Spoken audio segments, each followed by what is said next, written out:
안녕하세요. 돈이 된 5분 이야기 도노의 김희준입니다. 인생은 자전거 타는 것과 많이 비유합니다. 멈추는 순간 넘어지기 쉽죠. 그래서 균형을 잡히기 위해서는 계속 움직여야 하는 것입니다. 발로 천리길도 한 걸음부터 시작됩니다. 큰 부자라고 해서 돈을 아무렇게나 사용하지 않죠. 제가 아는 부자는 매달 한 번씩 개인적인 돈 씀씀이에 대해서 돌아보는 시간을 갖는다고 합니다. 지난 한 달 동안의 신용카드 사용 조합 금액 그리고 돈의 흐름이 괜찮았는지 돌아보는 것이죠. 푼돈도 점검하죠. 돈을 쓸 때 과연 이만한 가치가 있었는지 생각합니다.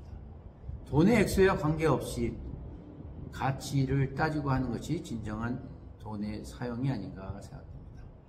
돈에 관해 덜 걱정하는 법을 쓴 존 암스트롱 교수는 이렇게 얘기합니다. 어떻게 해야 돈을 더 많이 벌 수 있을까라는 고민을 하기 전에 그는 돈이 얼마나 왜 필요한지를 스스로 고민하라고 합니다.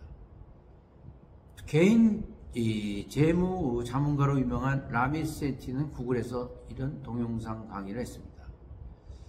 당신에게 부자의 삶이 무엇을 의미하는지 물었습니다. 총종은 저마다 자유, 관심, 안전 등을 얘기합니다. 그런데 세티는 그렇게 일반적이고 추상적인 것보다는 좀 더 구체적으로 답을 해라 이렇게 얘기합니다. 예를 들어서 자기는 어린 시절에 넉넉하지 않은 이 집안 사정을 때문에 식당에 가면은 전체 요리를 마음대로 주문할 수 없었죠. 근데 부자가 되니까 식당에서 어떤 메뉴를 골라도 가격에 관계없이 원할 수 있는 것을 할 수 있다. 바로 이것이 커다란 기쁨이다. 이렇게 질문을 하고 있습니다.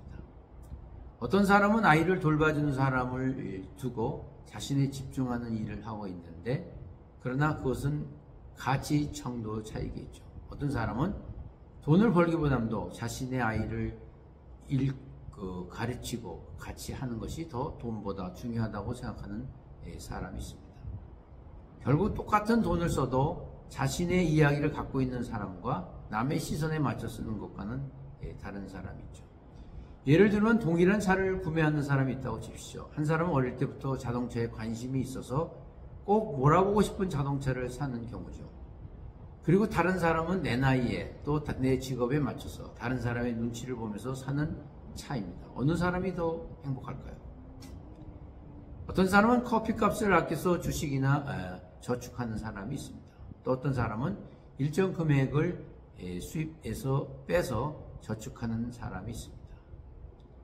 커피를 줄여서 하든 자기 일정 금액을 줄여서 하든 모두 동일한 금액이겠지만 그러나 자신의 어떤 원칙을 갖고 있느냐에 따라서 다른 것이라고 보고 있습니다.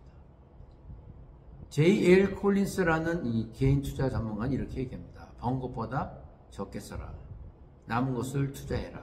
그리고 빚을 지지 말라고 요약합니다. 무책임한 돈을 쓰는 것보다도 그리고 구체적으로 금전 감각에 의해서 쓰는 것이 중요하다고 생각되고 있습니다. 좀 더 안타까운 이 이야기는 우리가 보통 이직이나 연봉 협상을 할 때 이런 얘기를 합니다. 알아서 해주겠지 이렇게 얘기하는 경우가 많이 있죠. 그러나 이것은 개인적인 성격이나 원칙의 문제일지라도 그것은 옳지 않다고 보고 있습니다. 물론 협상하는 과정이 껄끄러워도 자기가 벌 수 있는 금액, 자기가 원하는 금액을 정확히 얘기를 해서 그 금액을 찾는 것이 일에 더 효과적인 일이 아닌가 생각되고 있습니다. 요즘같이 불확실성이 높아지는 사회에서 일자리를 잃을 가능성이 상당히 높고 있죠. 그러나 보다 중요한 것은 돈을 확보하는 것보다도 자신이 평생 일할 수 있는 그러한 가치를 갖고 있느냐 이것이 중요하지 않나 생각하고 있습니다. 감사합니다.